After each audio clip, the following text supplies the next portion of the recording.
Thanks for joining me today. I'm that dying guy. My name is Logan, and today I want to have a conversation about fears around dying. We're going to be talking about common fears, and I'll be getting a little personal, talking about my own fears that I deal with.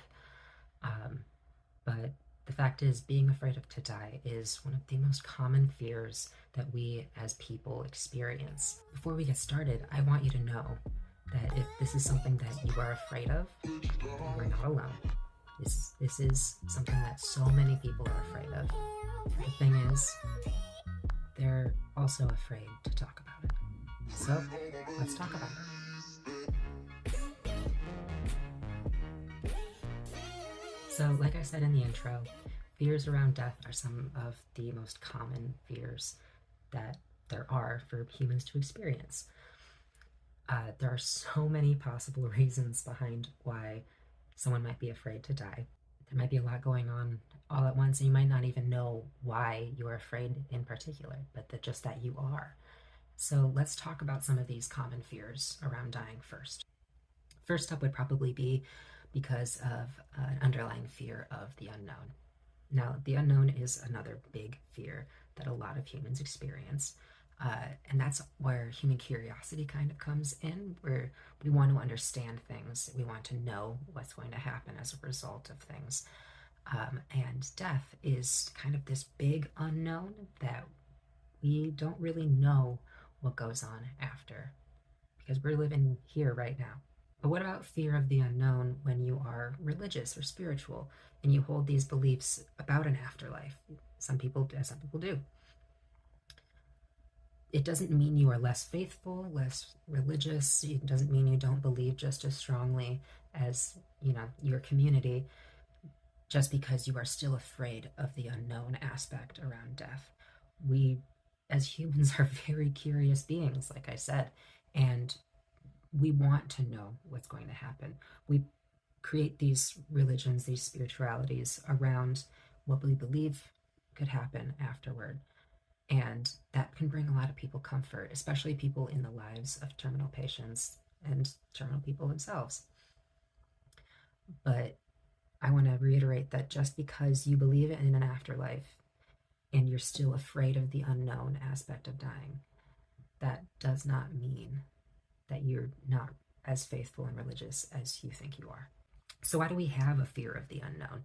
It is actually a survival instinct that, is really, really helpful. So, let's talk about, if you were out camping, or if you were even back in the days of, finding nomadic times, finding places to live, if you came across a cave, you don't know what's in that cave. That's unknown. It is a good thing to have an instinctual fear of that unknown and to want to figure it out for safety. So, you go into the cave cautiously because you don't know what's in there. But you want to learn, you want to keep growing, you want to keep understanding the things that scare you. Because the more you do it, the less unknown it becomes. You go into that cave, you go a foot in, that's still pretty unknown. You turn on a light, then that's less unknown. But if you walk through that cave, it's going to become less and less unknown as you go, and the fear of that goes away. So this is a helpful skill, but it can still be really harmful and cause a lot of anxiety to people who are chronically ill, terminally ill, or disabled in any way, because your proximity to that big unknown of death feels a lot closer. In some cases, is a lot closer. And you have to kind of come to terms with that unknown in ways it takes most people a lifetime to do. So that what happens afterwards, that can be very, very overwhelming to think about and try to process. Other reasons people might be afraid of death, they also could include being afraid of leaving loved ones behind, being afraid of the pain associated with it, which is one I know I relate to in particular. Some people are afraid of losing that control in those final moments, not being able to be in control, which is also something I'm afraid of myself. So you might be afraid for any one of these reasons, or a bunch of reasons all at once, or even reasons that are personal to you because of your own experiences with death and dying and chronic illness. So all of this is really understandable to be afraid of these things, and most people can relate to being afraid of this. But we just don't talk about fears as a society. We might, make jokes about it or talk about it in very basic ways, but we don't talk about our fears around death as a society pretty much at all.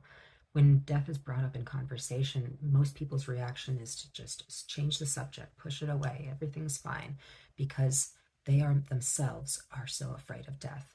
And having to face that with someone they love dying in front of them is even harder because they can't deny, they can't push it away, and they are going to keep trying to because you don't know what to say. You don't know what to say to people who are terminally ill, who are dying. You don't know what you can ask of them or from them. Personally, I am very limited in what I can physically do, but that doesn't mean that I don't want to still help people. I want to help people emotionally. I want to help people just being there for them. I want to be able to gain some of my independence back if I can. And I also want to take care of the people in my life. And I think a lot of the time people don't know how to process what they are going through. And they're also trying to process what I'm going through with the terminally ill person in their life is going through at that same time. When it's an individual processing. I mean, we're helping each other through it, helping each other process our own problems and struggles with this. We push death away as a subject and get uncomfortable when people bring it up. And when you are faced with someone in your life who is terminally ill, and you have to bring up death a lot because they're bringing up death a lot. They're talking about what they're feeling, what they're going through. And you have to talk about it with them because you're also going through this. And it does help to talk about it. But people don't know what to say. My previous video, what to say to people who are dying, that could be a good starting point. Basically, the best starting point would be just to listen and watch as they model what they want themselves. But the thing about society and our fears around death and the way we push death away so hard from our conversations with each other, it is almost gotten to a point where we are afraid to even admit we're afraid of it. I know so many people who just have the attitude of, well, that's it. That's how humanity is. We die. It's whatever. But I'm always wondering if deep inside that is just deflecting the big emotions they're feeling about fear around that subject and finding a way to stop the conversation, move on in a way that they're comfortable with because the subject makes them so uncomfortable. But that's where all of this is really needs to start, where the coping skills start. Talking about this with the people in your life, your support system, talking about it with yourself is really important. Whether you're talking online or in person, whatever community you have found to bring you comfort in these times, talking to them about what you're going through and listening to them about what they're going through is the best way to have these conversations about our fears. Because if we don't talk about the fact that we're afraid, then people around us might not know.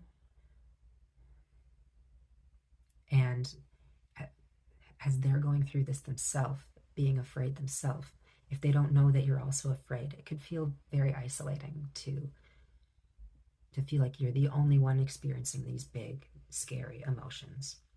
So if we talk about it with each other and have these open conversations where we talk about what we're afraid of and figure out solutions that maybe make things a little bit more comfortable and a little less scary, it takes away that anxiety a little bit, sometimes only for a little while, but that's why we have repeated conversations about it. Anytime that moment comes up, I know for me, that moment comes up a lot where I will be with my loved ones having a great time, and then I just can't stop staring at their faces. I can't stop wondering how much longer I'm going to be able to see them because my vision is going. And things like that can just trigger a conversation. And it's hard to always be ready for those conversations because I know personally I am always ready for those conversations from the people around me, and I know that the people around me are ready for those conversations from me. But always being ready to talk about that in itself is pretty exhausting. So I think that that's a big part of talking about it, is supporting each other through talking about it because it is such a big fear. So personally, my fears around dying are rooted in a lot of different things.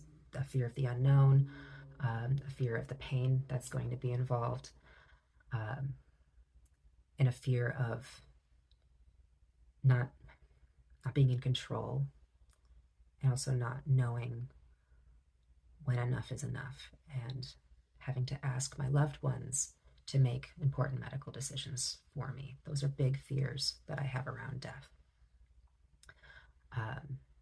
So with the fear of the unknown, I don't really know how or when it's going to happen exactly. I know possible hows. I know that the most possible would be an organ rupturing or an artery rupturing again. And those are all throughout my body, so any strain to a particular part of my body could cause a rupture there.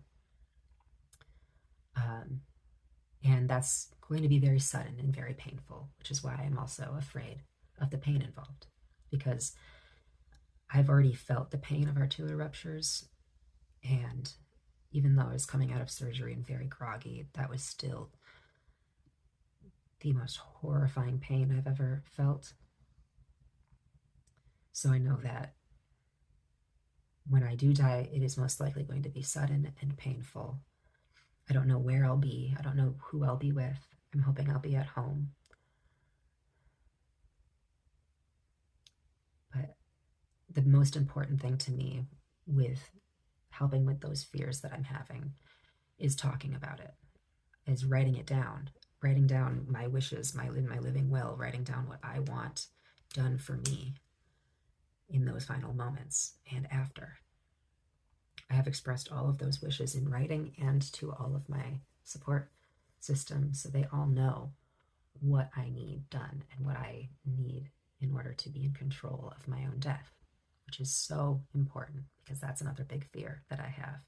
But all of this has given me a lot of comfort in the times when the fear feels bigger than I am, because I have a lot of people who are also bigger than I am who can kind of pick up the slack or help out a little bit with what I need, distract me, you know. My overwhelming symptoms can be a lot, not just on me, but the people in my life. And the idea that I've filled out these forms and assigned healthcare agents, that these people in my life are going to have to make medical decisions for me when I'm unable to. And they're going to maybe have to decide when I'm all done. And that is a very hard thing and very scary thing to ask of the people in your life. And that's something that I've had to ask now. If you want to learn about my personal death plan, that's a video that's going to be coming up. I'm going to talk about what I want done, as it's happening, after it happens, and, continuing on. Because that's something that I've curated myself. I've created it very specifically for what I believe and what I want from my body and my remains. So, video on that coming soon. But as always, I want to hear what you all think in the comments. I want this to be a conversation where we talk back and forth and support each other, especially through these fears, because normalizing talking about death and dying and chronic illness is the first step to making people feel less alone and building a community that really matters. So let's talk about our fears in the comments in an open, non-judgmental way. Talking about this together and normalizing naming our fears and asking for help is where we start to heal. And again, thank you all so much for being here. I'm so glad you're here.